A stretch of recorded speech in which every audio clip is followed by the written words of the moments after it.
All right, this is a continuation of the review, picking up on number 16. So here you're going to convert from x's and y's to r's and thetas. So each of these ordered pairs they give you on 16, 17, 18, these are x's and y's, traditional xy points. And we're going to convert those to polar r theta. So for the r, it's pretty straightforward. You're going to square the numbers, add them, take the square root. The hard part is finding the theta. You can find that by doing a tan inverse of y over x and then referring to your unit circle. And you can also find it by looking at a drawing. We're going to do it both ways. So that's the tricky part, finding the correct theta here. You got to make sure that it's in the correct quadrant. All right, let's go and look at this here. For number 16, the r value is pretty easy to find. You're going to square the first number. Negative 3 squared is a positive 9. When you square a number like 3 squared root of 3, you got to square both numbers and then multiply the result. So 3 squared is 9. A square root of 3 squared is a regular 3. So that's going to turn out to be 27, with the other 9 gives you 36, and the square root of 36 is 6. So that's your r value. That's pretty easy. For the theta, you're going to do a tan inverse of the second number divided by the first, so y divided by the first. So you can see what I did here. I took the second number, 3 squared root of 3 divided by the first. Well, the 3's cancel out, and that's going to give you negative square root of 3. So here's where you look on your chart. You want to find a tangent that gives you a negative square root of 3. And you want to go to quadrant 2. I should have mentioned that. The first thing you do is determine which quadrant the xy is in.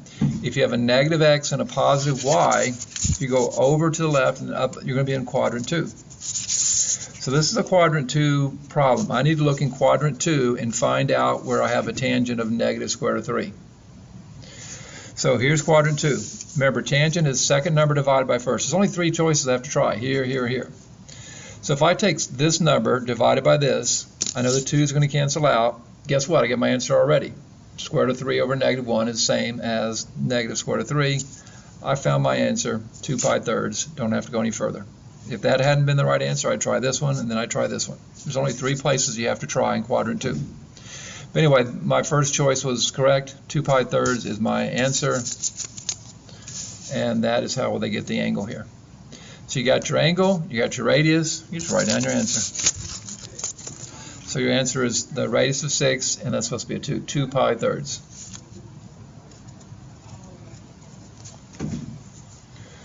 All right, now look at number 17. Again, find the radius is usually the easy part. You're just going to square both numbers. So square that and you get 25, square that and get 25. Add them up, you get 50. Square root of 50 is your radius. You can leave it just like that. Don't need to break it up. For your theta, quick way to find your theta here is to realize that if you go 5 over and 5 down, you're creating a 45, 45, 90 triangle. Anytime your legs are the same on a right triangle, you're going to get a 45, 45. I wouldn't bother with tan inverse. If I'm going to go over and down and wind up in quadrant 3 right in the middle of it, I know I'm talking about a 5 pi fourths angle. Now you could do this if you wanted to. You could actually go by the formula where you divide, you could find the theta this way. You could do a tan inverse of y over x, where your y was negative 5 and your x is negative 5. So you could find the tan inverse of 1. You got to remember that you're in quadrant 3. Right, this tells me I'm in quadrant 3 over here. So I would look in quadrant 3 for a tangent of 1. That's pretty easy. Here's quadrant 3. Dividing this by this is not going to give me a 1. Dividing this by this will give me a 1 because they're exact same number. Any number divided by itself is 1. So that's another way of getting the 5 pi fourths. So however you look at it, the answer is going to be 5 pi fourths for the angle, and we already said the radius is square root of 50. Now, if you have a 0 involved, the formula is not going to do you much good. First of all, let's look at the radius here. So the radius, if you square this number and square this number, you get, and add them up, you get 49. Square root of 49 is 7. So the formula still works.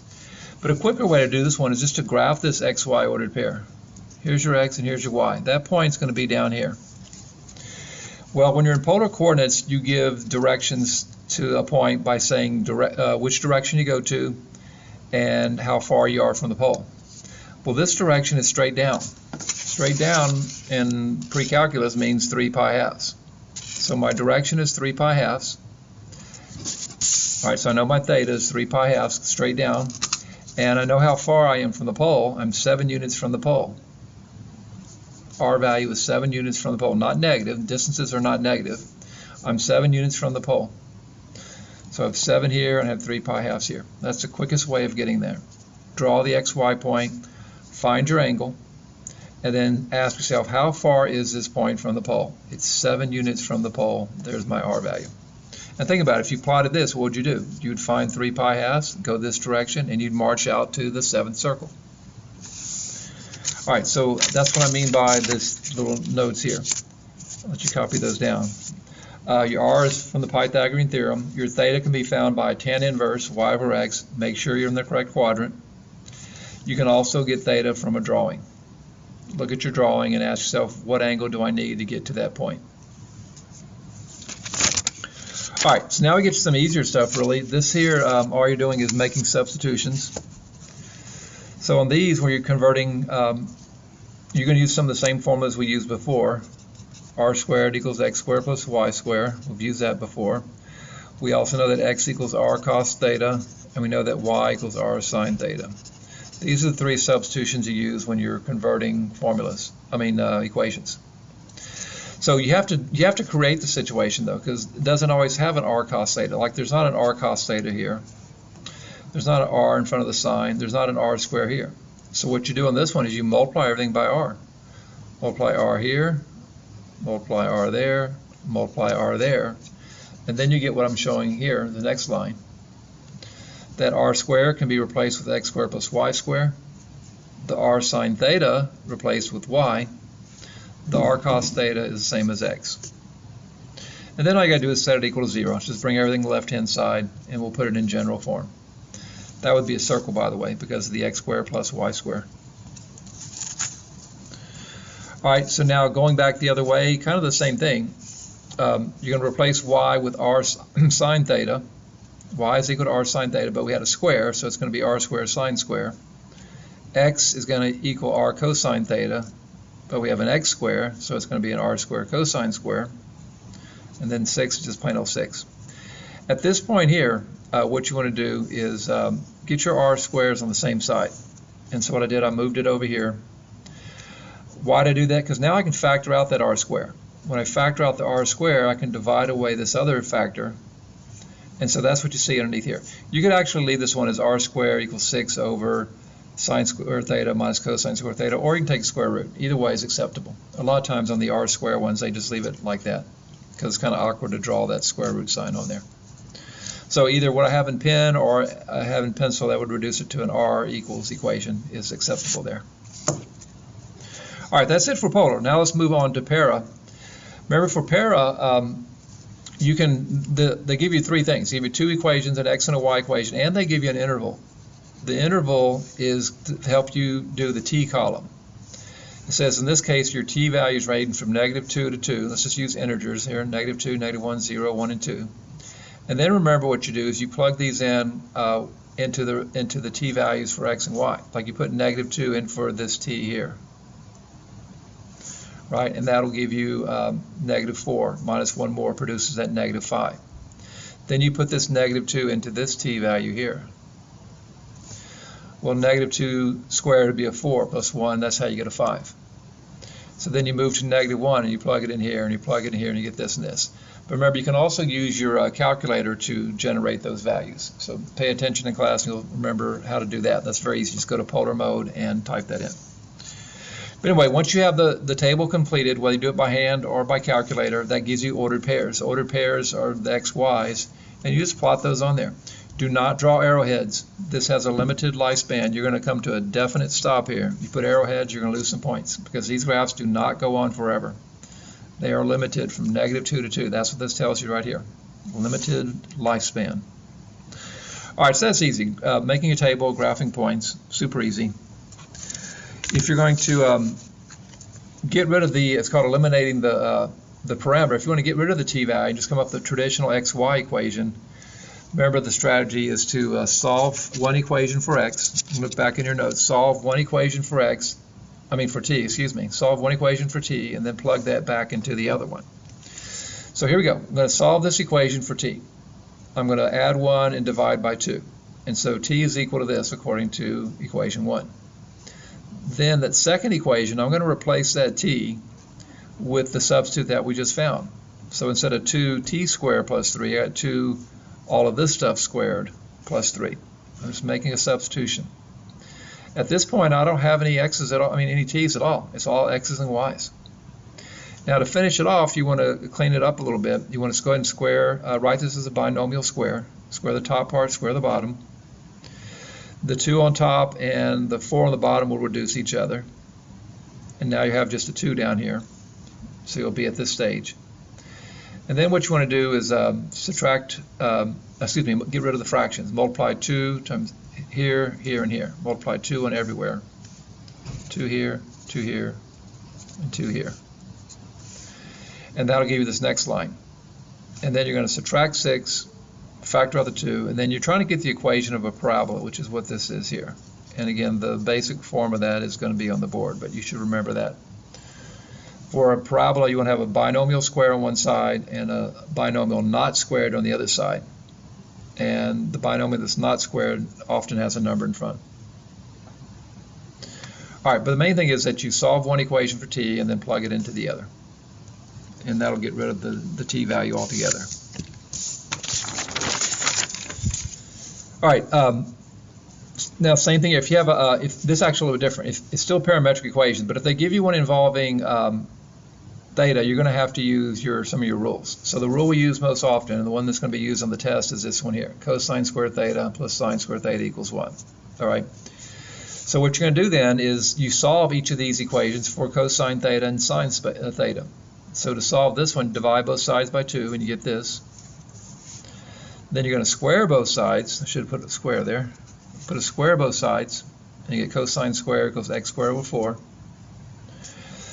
Coming over here, you're going to divide by 3, and you get sine theta equals y over 3. Square both sides, you get this. So now you can substitute these values in for cosine square and sine square. Replace the cosine square with this, the sine square with that. Now, another one's a little bit harder that you won't have on the test, but just to show you anyway, is if you have because you don't always just use this equation here, the cosine square plus sine square. So if you take BC calculus, for instance, you may have some problems like this. Cosine 2 theta and 2 cosine theta, not the same thing at all. Cosine 2 theta has a rule from your rule sheet, which is this here. This rule is right off your formula sheet. All right, so you replace cosine 2 theta with its rule, which is all of this here. All right, and then what you're going to do is solve the other equation for cosine theta. And you're going to replace cosine theta with, right here, with y over 2. You're going to put that y over 2 here. And then you just work it all out. Don't worry too much about 24, because that one's not really going to be on the test. But I did want to show you how that works out, that you don't always choose this rule here. There are other rules on your formula sheet. But so 24 is kind of just an enrichment problem. You will not see that on your test. And you can see how I finished that off with the parabola. All right, let's get to the projectile motion. So the formulas for projectile motion will be given to you. All right, they will be given to you. I'll go ahead and write them down for you for our reference here. So we got x equals t, initial velocity, cosine theta. And then y is a longer formula, t, initial velocity, sine theta. And then you have minus 1/2 g t squared, and plus the original height if there is one. All right, so those are your formulas here. Now, this one is from the ground. It says, so that's kind of a nice thing to know, because if it's from the ground, then your HO is not even going to be there. It's going to be a big 0, right? So don't have to worry about that on this here. And then because it's measured in meters, we want to use for our G value, if you're dealing with a problem with meters, it's going to be 9.8 meters per second squared. So 9.8 is going to be your G value there. Again, all those that will be given to you. So anyway, that's enough to formulate your parametric equations, which is what they're asking for here. So T times the initial velocity, that's what the VO stands for, 30, cosine 36, box that in. Do likewise for your Y equation. Here's your T value, here's your initial velocity, here's the sine of the angle. And now the reason that 4.9 appears there is because we're going to take 9.8 times 1/2. 1/2 of 9.8 gives you that 4.9. and then we have our t squared. And as I mentioned, the HO is going to be 0. We don't have to worry about that. So make sure you formulate these two equations correctly. All right, so again, we have a ball being kicked from the ground, right, at a 36-degree angle. And we know it's eventually going to hit the ground somewhere. All right, so want to find the horizontal distance the ball travels at 1.3, so use your x equation, and all you're going to do is replace this t here, this t back up here, just replace it with 1.3, and just run this on your calculator. Gives you 31.6. How high is it at 2 seconds? Well, for height, you want to use the y equation. You're going to plug a 2 in for this t value here. So that's what I've done here. Just run all this, and excuse me, you want to put that 2 twice. You want to put it in for this t, but you also want to put it in for this t over here. So you're going to put a 2 in for the first t and a 2 in for the second t. Run that on your calculator.